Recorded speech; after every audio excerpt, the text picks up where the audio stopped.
প্রত্যেক নবীকে আল্লাহ তাআলা একটা গ্রুমিং, একটা ট্রেনিং সেশনের মধ্য দিয়ে নিয়েছেন। সেটা কি? সেটা হচ্ছে সবাইকে আল্লাহ তাআলা শেফার্ড হিসেবে কাজ দিয়েছিলেন, রাখাল হিসেবে। পৃথিবীর সব নবীরা ছাগল চড়াতেন, সব, আদম আলাইহিস সালাম থেকে শুরু করে বিষ্ণু ইসা ইসলাম পর্যন্ত। He started his first career as a shepherd. সুবহানাল্লাহ। ওনার প্রথম ক্যারিয়ার উনি রাখাল হিসেবে শুরু করেছেন।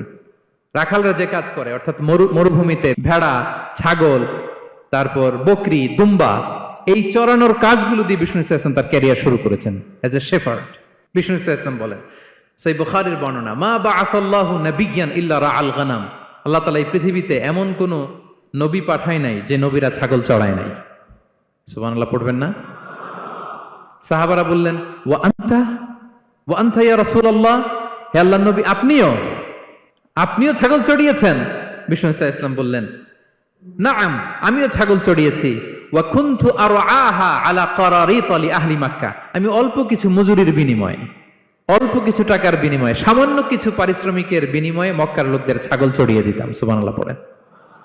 কেন সব নবীকে দিয়ে আল্লাহ ছাগল চড়ালেন? এই ট্রেনিং সেশন, গ্রুমিং সেশন কেন? কারণ ছাগলকে একসাথে বসানো কঠিন। ছাগল একটু কি বলবো, একটু টেরা টাইপের প্রাণী, কথা শুনতে চায় না। ধরেন যে সারা সপ্তাহ আপনি খুব ব্যস্ত, একদিন সুযোগ পাইছেন সপ্তাহে যে আজকে আমি ফ্রি আছি, যাই পুকুরে যাই, আমিও গোসল করি, ছাগলটারও গোসল করাই। এটা ধরে যদি এখন পুকুরের দিকে টান দেন, কি করবে?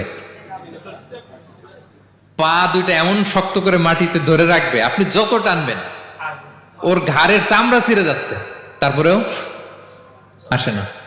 এরপর ছাগলগুলোর একসাথে রাখা কঠিন, একটা নেচে ওদিকে যায়, আরেকটা লাফ দেয় এদিকে, আরেকটা ওইদিকে। এদেরকে যদি কেউ একত্রিত করতে পারে, তাহলে এই জাতিকে, মানব জাতিকে একত্রিত করা তার জন্য একেবারে সহজ, পানি ভাত, ঠিক কিনা?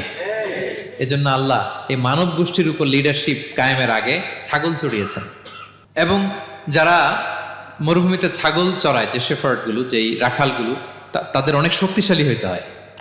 গায়ে শক্তি না থাকলে ছাগল চড়ানো যায় না, কিন্তু লাঠি নিয়ে হই হই করে পিছনে দৌড়াইতে হয়, নেকড়ের ছোবল থেকে ছাগলগুলোকে রক্ষা করতে হয়, বাঘ, নেকড়ে এগুলো থেকে বাঁচাইতে হয়।